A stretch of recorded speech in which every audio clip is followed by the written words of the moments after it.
अस्सलाम वालेकुम and very warm welcome. आप देख रहे हैं आज पाकिस्तान। मैं हूं सदरा इकबाल। उम्मीद करते हैं कि आप सब खैरियत से होंगे। ख़ित्ते की सूरत हाल पे एक नज़र डालते हैं और यकीनन पूरी दुनिया की निगाहें इस वक्त मरकूज़ हैं यूएस और ईरान की तरफ। एक दफ़ा फिर हमने देखा कि गुज़िश्ता शब 10 कंसेक्यूटिव दिन गुजर चुके हैं, अमरीकी बमबारी जारी है और इसका यकीनन एक गहरा नुकसान पूरे ख़ित्ते को और बिलखुसूस ईरान को हो रहा है। ईरान ने इस बात का इंदिया दिया है, उनका एक आला सतह का वफ़द पाकिस्तान पहुँचा। इनकी मुलाकातें सिविल और मिलिट्री लीडरशिप से हुई। उन्होंने कहा कि यकीनन पाकिस्तान के मीडिएशन रोल के साथ यकीनन अभी भी गुफ्तगू की, डायलॉग की गुंजाइश मौजूद है, लेकिन देखना यह है कि सूरत हाल किस नहज पे जाती है। आपको ये भी बताते चलें, इस वक्त बड़ा मरकज़ बना हुआ है सफ़ारती ताल्लुकात और सफ़ारती चहल पहल का पाकिस्तान। गुज़िश्ता शब हमने ये भी देखा, बल्कि 2 रोज़ कबल हमने ये भी देखा कि कनाडा की फ़ॉरेन मिनिस्टर अनीता आनंद ने भी पाकिस्तान का दौरा किया। इसमें मुख्तलिफ मौज़ूआत को उठाया, लेकिन ख़ास तौर पर उन्होंने जिस बात पर ज़ोर दिया और जिसका जिक्र किया वो है प्रैग्मेटिक डिप्लोमेसी, यानी प्रैक्टिकली चीज़ों को देखना पड़ेगा। और यकीनन दुनिया इस बात की नहीं हो सकती कि ये मज़ीद एस्केलेशन की तरफ मामला जाए, बिकॉज उसमें फिर मज़ीद ममालिक के एक्टिवली शामिल होने का ख़तरा तो है ही, लेकिन साथ साथ पूरी दुनिया की सप्लाई चेन और उनकी मईशत और इक़्तिसादी मामलात को भी गहरी चोट लग सकती है। तो आइए ज़रा इस पर गुफ्तगू करते हैं। हमारे साथ मौजूद हैं डॉक्टर जमील अहमद साहब, फॉर्मर एम्बेसडर हैं। सर, बहुत बहुत शुक्रिया आपकी मौजूदगी का। ईरान ने फिर इंदिया दिया है कि they are still open to mediation efforts by Pakistan, but is America on the same page? Well, America, Donald Trump yesterday has also mentioned the same thing. But before I start, I must say that Sabah Bakhair to all your audience.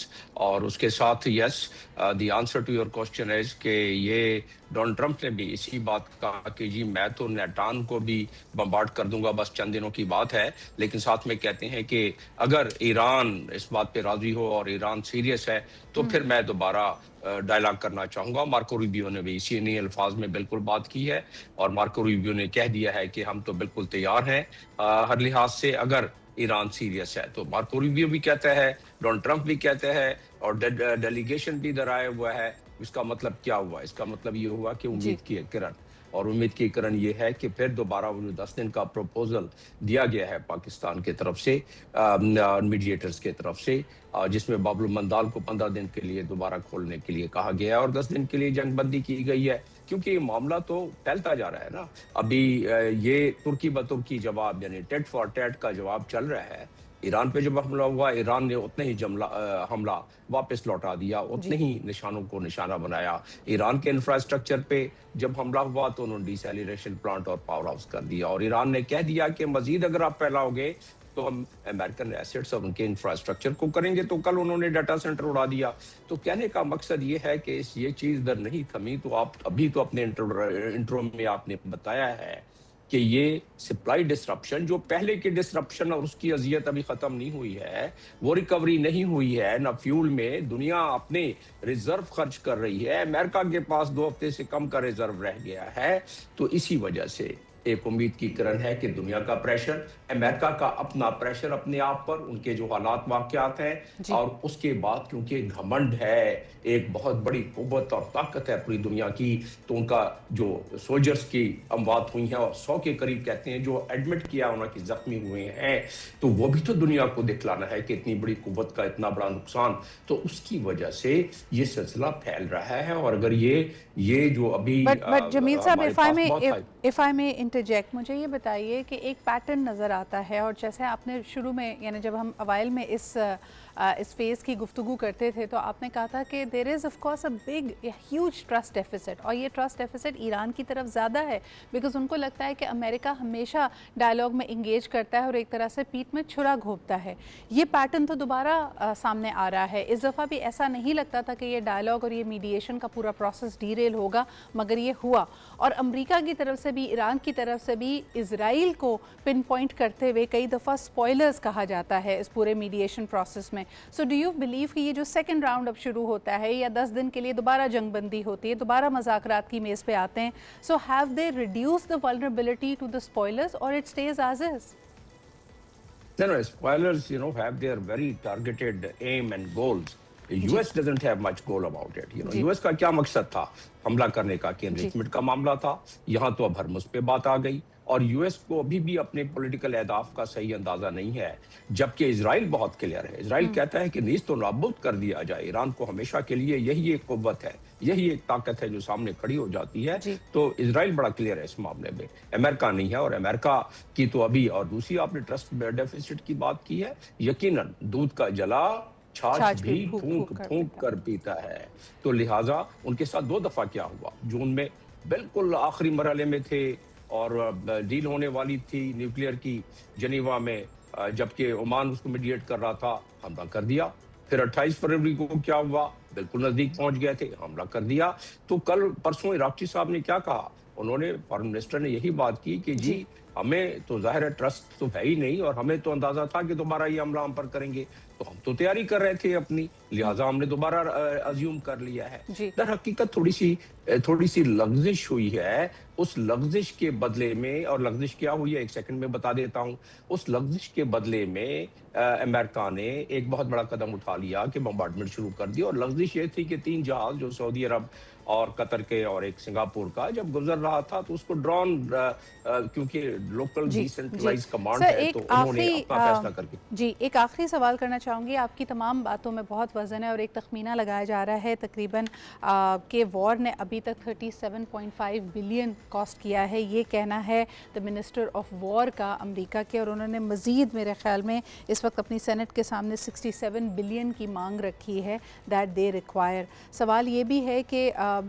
Iran के भी हमले उसी तरह जारी हैं, आपने जिस तरह फरमाया कि तुर्की ब तुर्की जवाब दिया जा रहा है। लेकिन मेरा आखिरी सवाल होगा अबाउट द नैरेटिव। हम अक्सर बात करते हैं मीडिया की किरदार के हवाले से और किस तरह इस पूरी वॉर को, इस तनाज़े को रिपोर्ट किया जा रहा है। अर्लियर फेजेस में, इस जंगबंदी से पहले क्लियरली लगता था कि नैरेटिव की जंग ईरान जीत रहा है। इस वक्त आप नैरेटिव्स के हवाले से क्या सूरत हाल देखते हैं? जी देखिए, दोबारा यूके ने रिन्यू कर दिया है अपने अड्डे इस्तेमाल करने का। यूरोपियन भी अब जितने साथ दे रहे थे उससे उनके बयानात से मालूम हो रहा है कि उनको खफगी बढ़ रही है। जो खलीजी ममालिक उनका नरम गोशा हुआ था और वो भी हटता जा रहा है। तो यही तो चाल है इजराइल की। इस चाल में इजराइल कामयाब होगा। देखें, सेंसिटिविटी देख लें आप होतियों की, ये से जुड़ी हुई बात है, इसलिए मैं कर रहा हूँ कि होतियों ने सऊदी को धमकी दी है और ब्लॉकेट कर दिया है कि जब यहाँ से जहाज नहीं गुजरेगा। सऊदीज ने अपने तरफ से, उनकी कोलिजन फोर्स के सरबराह ने, मालकी ने कह दिया है कि हम तो ताकत इस्तेमाल करेंगे। अब बताएं पाकिस्तान किधर खड़ा हो। और अगर ये आपस में लड़ पड़ते हैं तो यही मकसद है जो कि पहले भी हासिल नहीं हुआ इजराइल को। इस दफा शायद वो कोशिश कर रहा है, लेकिन मुझे पूरी उम्मीद है कि जो मीडिएशन, ये जो आया हुआ है, बड़ा हाई पावर डेलीगेशन पाकिस्तान में मौजूद है इस वक्त, मिनिस्टर इंटीरियर का ईरान के, उसमें कोई बात आगे बढ़ेगी और उनको पता है इन लेकिन किन बेसिस पे बढ़ेगी? अगर मैं आपसे इस बात पे भी थोड़ी सी रोशनी कहूँ कि डालें कि ये जो हम इंगेज कर रहे हैं बार बार, ट्रंप साहब ने अपने बयान में कहा है कि तेहरान डेस्परेट है इस पर गुफ्तगू करने के लिए, लेकिन वो सिर्फ चाहते हैं मीनिंगफुल डायलॉग।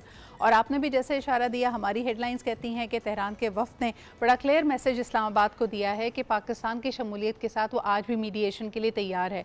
तो किन टर्म्स पे होगी? क्या ईरान को फिर कॉर्नर किया जा रहा है? जो पहले हमने वादे किए थे, जो पहले बातें हो रही थी कि जी आपके लॉन्ग रेंज मिसाइल्स इस मुआहदे का हिस्सा नहीं होंगे, क्या वो चीज़ें back on the table, back on the in the 10 points आने का उसका अंदेशा है? किस तरह आगे बढ़ते हुए देख रहे हैं इस मीडिएशन को आप? इसमें क्या की सेलिएंट फीचर्स क्या होंगे? मेरा ख्याल आपके पास कुछ सेकंड्स रह गए हैं, मैं 2-2 सेकंड में बता देता हूं कि ईरान के पास कोई ऐसा तरीका नहीं है कि वो स्टेट ऑफ हॉर्मुज़ पे उसकी कंट्रोल पर कॉम्प्रोमाइज़ कर जाए। वो पैराग्राफ 5 में दिया हुआ है, एमओयू में बड़े क्लियर दिया हुआ है, और Iran is going by that plan. और रहा है मिसाइल्स का, मिसाइल्स तो अभी आउट ऑफ क्वेश्चन हो गया, डिस्कशन से बाहर हो गया। आपने देखा कि 14 पॉइंट में भी नहीं है। आखिरी बात इसमें यह है कि ईरान ने बिल्कुल वाज़ेह कर दिया है, और ये अब दोबारा टेबल पे जो आएंगे वही 14 पॉइंट है। 14 पॉइंट बीच में उसमें जो प्रॉब्लम आई, क्योंकि पूरा फ्रेमवर्क इन प्लेस नहीं हुआ, उसका 12वां पॉइंट है जिसमें ये दिया हुआ है कि मॉनिटरिंग एक मैकेनिज्म बनेगा, वो नहीं बना। फिर फिर जब पाकिस्तान और कतर ने अपने ज्वाइंट स्टेटमेंट दी, उसमें कहा कि एक डी कन्फ्लिक्शन सेल बनेगा, नहीं बना। फिर पाकिस्तान ने एक और सजेशन दी थी, वो तो अगले 4-5 दिन में बननी थी, नहीं बना। और उसके बाद कहा था लाइन ऑफ कम्युनिकेशन अगर होती एस्टैब्लिश सेंटकॉम और पासदारान में, तो वो 3 जहाज़ों को हिट नहीं किया जाता। तो ये और एक हाई लेवल पॉलिटिकल कमेटी, ये अगले चंद दिनों में होना था जब ब्रिज टॉक में ये स्विट्जरलैंड में ये आखिरी गुफ्तगू हुई थी। उससे पहले स्पॉयलर्स बीच में आ गए और प्रेशर पड़ा मुख्तलिफ किस्म का, और ये दोबारा मामला शुरू हो गया। उस गलती को बुनियाद बना के अगर इसकी आप बैनुल अक़वामी कानून के मुताबिक देखें तो अमेरिका का कोई हक नहीं होता था कि 3 जहाज किसी और मुल्क के, ये चौधरी किसी और मुल्क का, और उसने हमला कर दिया उन 3 जहाजों के बदले में। बैनुल अक़वामी कानून में इसका कोई वो नहीं है। मैं कानून कोट कर सकता हूँ, लेकिन गालिबन आप अपने आखिरी चंद सेकंड्स में हैं। बहुत बहुत शुक्रिया जमील साहब, दिस वाज रियली हेल्पफुल, और बहुत शुक्रिया कि आपने इस बारे में वक्त दिया। बदलते हाल है जी, again we are hoping that better sense will prevail, लेकिन कई लोगों का मानना है कि things will probably get much worse before they get better. लेकिन ये दुनिया के पूरे बाकी अक़वाम पे और इस खत्ते पे क्या असर डालते हैं, ये हम आपको रिपोर्ट करते रहेंगे। इस वक्त लेते एक छोटा सा break and we'll be right back.